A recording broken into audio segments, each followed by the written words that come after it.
Hello, welcome back at PewDiePie. Thank you so much for watching. Thank you so much for liking the videos and subscribing to the channel. This again is not a gaming video. It's about the Nintendo Switch 2 again and about this little thing. In the previous video, I said that I would not be using the Nintendo Switch 2 controllers. Why? Because for the Nintendo Switch 1, I actually had a Pro controller. So I bought one for the Nintendo Switch 2 as well, and this would be it. If you watched the previous unboxing video for the Nintendo Switch 2, you know that I'm still a tiny bit worried because I still haven't fired it up. I just recorded the unboxing video for the Nintendo Switch 2, and now I'm going to do the unboxing for the Pro controller. But you might have seen that nothing inside my Nintendo Switch 2 box was factory sealed, so I'm hoping that this is kind of better. So this is what that box looks like on all sides.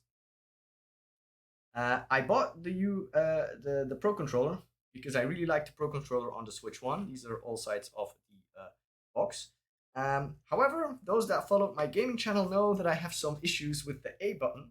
So I hope with this new controller that finally is solved. So this is actually also not sealed.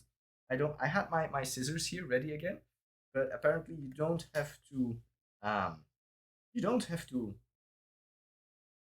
cut through any seals. So okay. Anyway, so this is what the box looks like.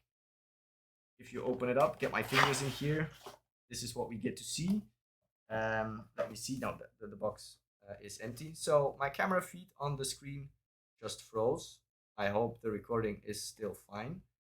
So I'm watching this also on a computer screen to see that everything is in frame.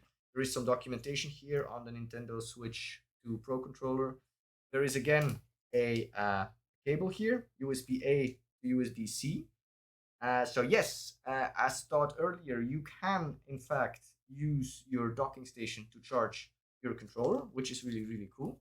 Let me put that to the side here as well, a bit closer. And then inside of this, we have the actual controller in your usual sort of like packaging.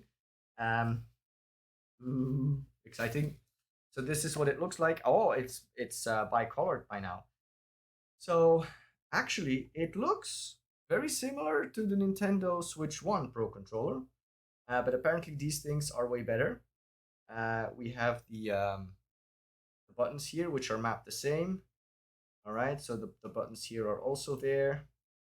This is pretty much the same. There is an audio jack ending here, which is really cool, I guess. The one thing that I wouldn't really know, but maybe some people know that better than I do, maybe it's in the documentation. Let me briefly scan through that. If you want to scan an amiibo on this, where do you do it? Is there like a... I'm taking this slightly out of frame, I know, but I'm trying to see if there is any indication. There's a lot of schematics, but nothing about amiibos. So if you wanted to do it on the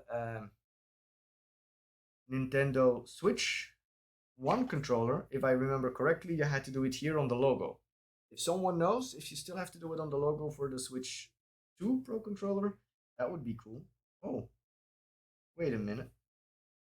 There's extra buttons here, GR and GL. So there's the two here, and then there's also on the bottom here, these two. Can you see those? This one and this one. So there's two extra buttons. Really interesting to see what those do. And the little lights to see if it's connected are now on the other side. They used to be on the front side, but now they're here. But now we have this audio jack. So this is what the Pro controller looks like. So I guess next up on the channel would be a video to show you how the Nintendo Switch 2 actually runs. But for that, I have to set it up first. So give me some time and I will be right back. For now, thank you so much for watching. Thank you so much for liking the videos and subscribing to the channel. And I will catch you in the next one. Goodbye.